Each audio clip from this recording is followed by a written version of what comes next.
Life inside the Bunker household existed in a delicate balance, stitched together by routines that were both comforting and chaotic. Each morning began with familiar arguments, comedic misunderstandings, and hurried preparations, revealing that beneath all the laughter and sarcasm flowed a deep concern for one another. But the household's emotional ecosystem shifted the moment Stephanie came into their lives. Her presence created new rhythms, new tensions, and new opportunities for growth, not only for herself, but for the adults trying to raise her. At school, preparations were underway for Parent and Children's Night, a seemingly innocent event that stirred powerful emotions within Stephanie. Her classmates chatted excitedly about duets with Mother's comic poetry, recitals, violin solos, and eccentric monologues. But Stephanie remained silent, painfully aware that she lacked parents to stand beside her. Her classmates possessed what she feared she never would, living supporting origins. Even though Archie and Edith treated her like family, she could not erase the feeling of being temporary. This insecurity became the invisible force guiding her decisions. Edith, recognizing her hesitation, eagerly volunteered to perform with her. She sang almost comically, slightly off-key, throwing herself into practice with enthusiasm born from maternal longing. She wanted desperately to fill the emotional void Stephanie carried, hoping that laughter could plaster over absence. Archie reacted predictably with irritation, sarcasm, and excuses to avoid the event. But below, his bluster hid vulnerability.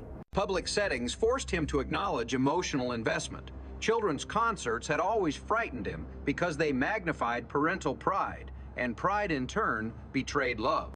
And love, for Archie, always carried the risk of loss. Their rehearsals filled the house with discordant melodies, infuriating Archie. But they also filled it with something rare, unself-conscious joy. The household, once rigid in its routines, vibrated with playful energy. Stephanie, embarrassed yet excited, found herself smiling without command. Even the complaints were comforting. They were proof that her presence mattered enough to disrupt. Then, crisis struck. Edith lost her voice. To the household, this was not merely inconvenient, it was symbolic. Edith's voice was the emotional engine of the home. Her laugh warmed rooms, her songs softened tensions, her gentle reprimands settled arguments.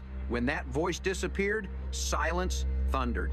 Stephanie panicked, worried not only about the school event, but also about the fragility of the woman she had grown to love. Physical illness often triggers emotional panic in those who fear abandonment. Archie, forced into urgency, rushed to retrieve medicine, muttering about ancient family anecdotes of near-fatal silence. His humor thinly masked fear. With Edith unable to perform, the spotlight turned painfully towards Stephanie. Terrified yet determined, she considered performing alone. She weighed humiliation against disappointment and chose bravery. Archie refused to attend, claiming dread of children's performances, but the deeper truth was that he feared witnessing vulnerability. The very thought of watching Stephanie tremble on stage felt like an indictment of his own inadequacy. He feared he would not know how to comfort her if she failed. Stephanie performed alone and triumphed.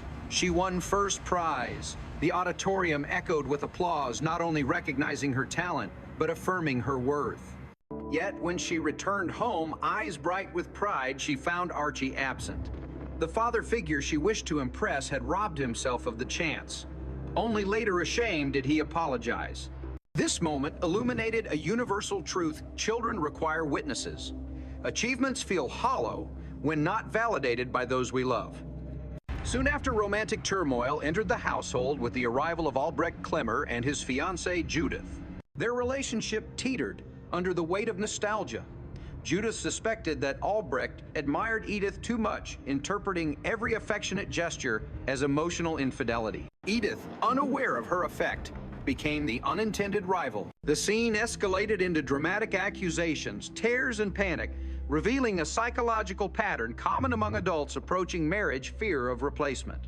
Judith feared becoming a second version rather than a first choice. Only Edith's insight: he loves you.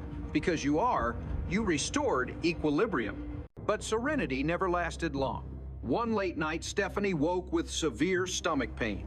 Edith immediately sensed danger. Maternal instinct rarely hesitates. Archie, comedic in his attempts to diagnose, initially minimized symptoms, attributing them to indigestion or junk food. But when fever rose, they summoned the doctor. The young physician, once a mischievous child, now confidently diagnosed appendicitis requiring immediate surgery. Archie resisted, insisting on second opinions, distrusting new medical practices, and worrying about finances even as time ticked toward rupture. This hesitation nearly cost Stephanie her life. When the appendix burst, ambulance lights sliced through the sleepy neighborhood, illuminating both urgency and guilt. Archie paced anxiously while Edith whispered prayers. Guilt flooded him when the doctor emerged with news that the surgery had succeeded. Archie attempted humor to mask remorse, but Edith saw through him. He admitted for the first time in years that he had been wrong. It was a humble confession, monumental in its vulnerability. Then came Stephanie's 10th birthday. The hospital room transformed into a makeshift celebration, cake candles, soft singing. When asked her birthday wish, she whispered that she wanted her father to be there. The statement broke the room's warmth. No amount of affection could erase bloodline longing. Emotional displacement hurts even in the presence of love. Returning home, the household began noticing missing objects, socks, egg timers, war medals. Each disappearance sparked suspicion. At school, items vanished from a teacher's desk and reappeared in Stephanie's possession. The principal summoned Edith and Archie, presenting evidence. Archie defended her, fiercely insisting innocence. But when they searched her room, hidden among clothes and keepsakes, they found everything: the stolen items, the borrowed memories, the symbolic anchors. Confronted, Stephanie confessed. She feared the household would someday send her away, that she needed pieces of them to remember. Her logic was heartbreaking. Possession equaled permanence. Archie's harsh words about temporariness had burrowed into her psyche. Children translate possibility into inevitability. Adults forget that joking about abandonment can fracture trust. Archie's punishment was stern but wrapped in love. No TV restricted outings, bland food. He used discipline as proof of responsibility. Edith offered emotional repair. The dual approach mirrored ideal guardianship structure and compassion. When it was over, Stephanie promised never again to take what was not hers. She asked timidly if she could stay forever. Archie muttered awkward assurances. That was enough. As winter settled, the household found a new normal. Evening laughter returned. Edith teased Archie about his cold feet. He grumbled theatrically. Stephanie began sleeping soundly again. Emotional storms leave behind clarity. The crisis, though painful, had strengthened their bond. Yet the narrative's truest lesson revealed itself quietly. Family is constructed not through blood, but through choice, sacrifice, and empathy. Archie learned that loving a child meant more than feeding and sheltering it required vulnerability. Edith learned that guiding trauma demanded patience and unwavering presence. Stephanie learned that trust could root itself even on uncertain soil. The household remained imperfect, full of arguments, sarcasm, singing, and misplaced socks. But within that imperfection, something miraculous unfolded: belonging. In the quiet days that followed, subtle shifts began to reveal themselves throughout the Bunker household. Stephanie started waking earlier for school, carefully packing her books with meticulous precision, as if order within her backpack might restore order within her heart. She lingered in the hallway near Archie before leaving each morning, not asking for permission, but waiting for acknowledgement. A simple grunt of approval or a distracted wave of the hand became her invisible tether to belonging. Archie pretended not to notice, sipping coffee with exaggerated nonchalance, but his glance often followed her out the window until she disappeared around the corner. At school, whispers flowed like smoke through hallways. Some classmates congratulated her for winning first prize at the Parent and Children's Night performance. Others snickered about her surgery, casting rumors about appendixes exploding like fireworks. Children often fear what they do not understand. But Stephanie's demeanor had changed. She carried herself with quieter dignity, tempered by the memory of hospital ceilings, anesthetic dreams, and the devastating realization that pain is unpredictable. Surviving surgery gave her a small yet profound strength. Every step she took afterward felt borrowed from fate. Meanwhile, Archie retreated into his own cycle of reflection. Sitting in his worn living room chair, he found himself thinking about fatherhood, not as a title, but as a responsibility. Memories of his daughter Gloria surfaced: her tantrums, her brilliance, the way she pushed and pulled affection-testing boundaries. With her, he had always been certain. She was his, unquestioned by blood or legality. With Stephanie, he feared the unpredictable shadows of custody, abandonment, and sudden loss. He had not chosen her arrival, yet he found himself choosing her every day. He replayed the moment when the doctor announced the appendix had burst. He remembered the cold sweat at the base of his neck, the tremor in his knees. In that terrible pause before the verdict, he understood the raw terror of love. When something becomes vital, the world becomes hostile. He swore quietly that he would never let hesitation jeopardize her safety again. But he would never admit this aloud. Vulnerability in his mind remained weakness. Edith sensed this silent evolution. She began leaving small notes on the refrigerator, reminding Archie of Stephanie's recital-scheduled dental appointments and favorite snacks. She often signed them with playful hearts. Her emotional intelligence manifested not in direct confrontation, but in gentle nudging, the kind that invites growth rather than demands it. She understood that to love Archie was to translate his gruffness into affection.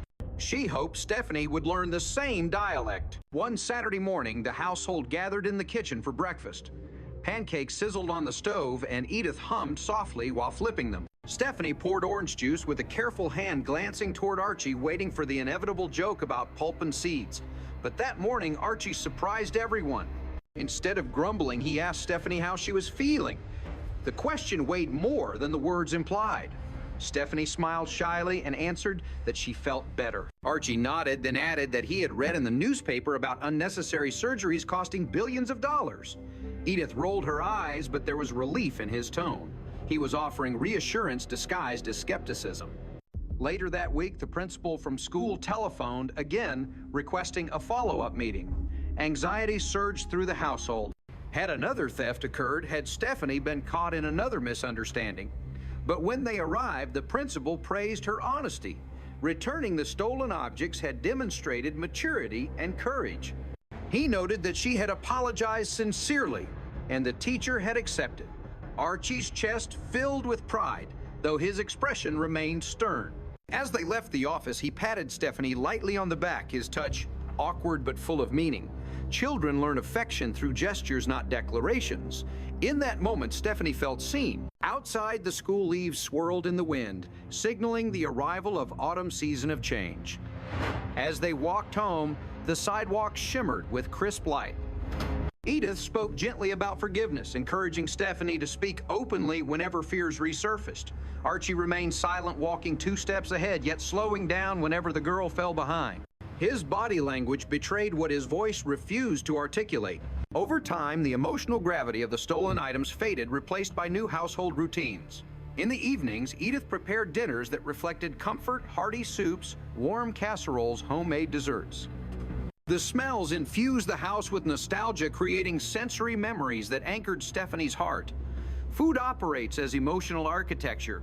Through flavor, families construct belonging. Archie predictably complained about seasoning, then devoured seconds. This too was ritual. Some evenings, Stephanie sneaked into the living room to watch educational programming fulfilling the terms of her punishment. She found surprising enjoyment in documentaries about animals, machines, and early civilizations. She learned about tribal rituals of adoption, where families welcomed outsiders through ceremony, granting them new identity, new names. She wondered privately whether she too might someday feel initiated into permanence. Meanwhile, Archie struggled internally with the concept of discipline. He believed that structure shaped character, but he feared becoming tyrannical. He wanted Stephanie to learn responsibility without associating love with punishment. He attempted awkwardly to balance authority with warmth. Occasionally, he would ask about her homework or compliment her singing, then quickly pivot into complaints about taxes or television commercials. Emotional whiplash became part of the household lexicon. One evening, Mr. Clemmer and Judith visited again. This time, the atmosphere was lighter. They brought pastries and stories about wedding plans. Archie still grumbled, but less fiercely. When Judith mentioned feeling insecure about her image compared to Edith, Archie interjected unexpectedly. He explained in his blunt way that love had nothing to do with competition. He spoke about grief memory and moving forward. His words surprised even himself. Judith nodded quietly, her shoulders relaxing. Sometimes the least intentional statements become the most healing. Later that night, after the guests departed, Edith remarked that Archie had spoken beautifully. He shrugged, claiming he merely said what everyone was thinking, but his eyes softened. He understood insecurity intimately.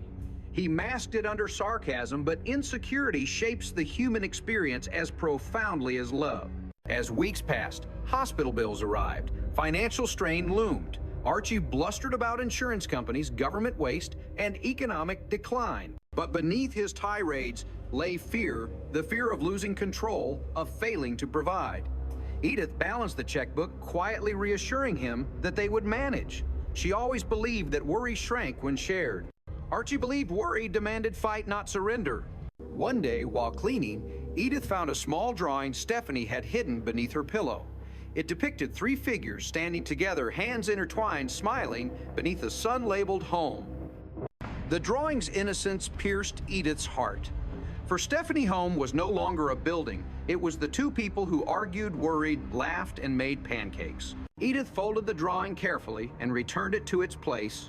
Understanding that children express emotional truths in colors, adults often forget how to see. Winter deepened. Snow draped the neighborhood in white hush. Warmth inside the household contrasted the chill outside. Archie complained about heating costs while surreptitiously increasing the thermostat. Stephanie spent afternoons writing in a diary, recording secrets she feared might overwhelm conversations. Her handwriting improved as her thoughts sharpened.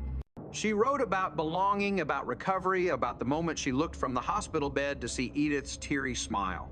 She wrote about Archie pacing outside her door at night, pretending to check the thermostat. A few days before Christmas, the family visited the laundromat. There they encountered Mr. Clemmer again this time, sharing news of his engagement ring. Their laughter echoed among washing machines, foaming detergent, and industrial dryers. Strangers smiled quietly at them, unintentionally witnessing a portrait of found family. Stephanie studied Archie's protective stance beside Edith, noticing how his body angled slightly toward her, shielding her subconsciously from potential threats. These micro gestures built trust brick by emotional brick. Back home on New Year's Eve, the family gathered around the television. Fireworks flickered on the screen, while outside distant echoes boomed across the city. Edith predicted good fortune. Archie predicted taxation increases. Stephanie predicted happiness. Their predictions reflected their personalities, shaped by trauma, responsibility, and hope. As midnight struck, Archie raised a glass awkwardly and clinked it against Stephanie's, pretending not to enjoy doing so. But his smile lingered longer than he intended.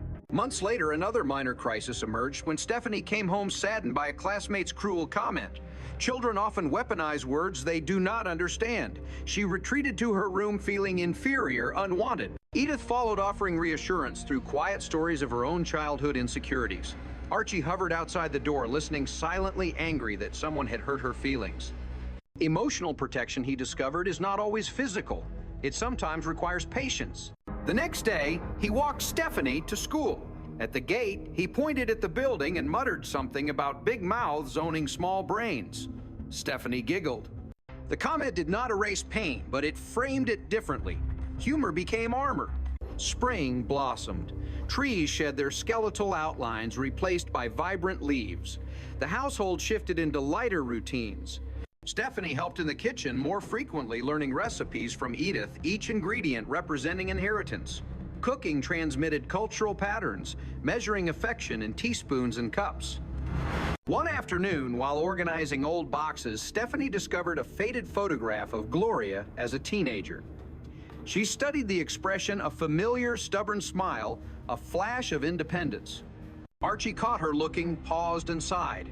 He admitted quietly that he missed his daughter. His voice cracked slightly. Stephanie placed the photograph gently beside him, offering silent solidarity. Lost, she realized, shapes love more deeply than presence. As summer approached, Stephanie spent more time outdoors, playing jump rope with neighborhood children. The rhythm of the ropes mirrored her heartbeat, steady, trusting, confident. When she returned home for dinner, she no longer hesitated before entering. She walked through the doorway as though she belonged, because she finally believed she did. Even Archie's punishment softened. He reduced restrictions, praising her improvements, though always with ironic grunts. He still complained about liver politics and television, but now he saved a slice of pie to share with Stephanie, pretending he didn't notice she ate the larger piece. This was love in disguise. Eventually, the stolen objects became distant memories. But the emotional truth remained: children cling to fragments when they fear disappearance. Stephanie no longer hoarded items. Instead, she began gifting things, drawings, origami animals, small knitted bracelets. She had learned that sharing solidifies permanence more than collecting. One night, as thunder cracked above Queens, Stephanie crawled into the living room, frightened by the storm. Archie, watching television, motioned gruffly for her to sit beside him. He did not offer hugs. He simply sat close enough that their shoulders touched. She leaned gently against him. The storm rumbled on, but she no longer feared it. When Edith entered the room, she paused, smiling quietly. She recognized the milestone when a child seeks comfort without asking, and an adult offers comfort without naming it. That is family.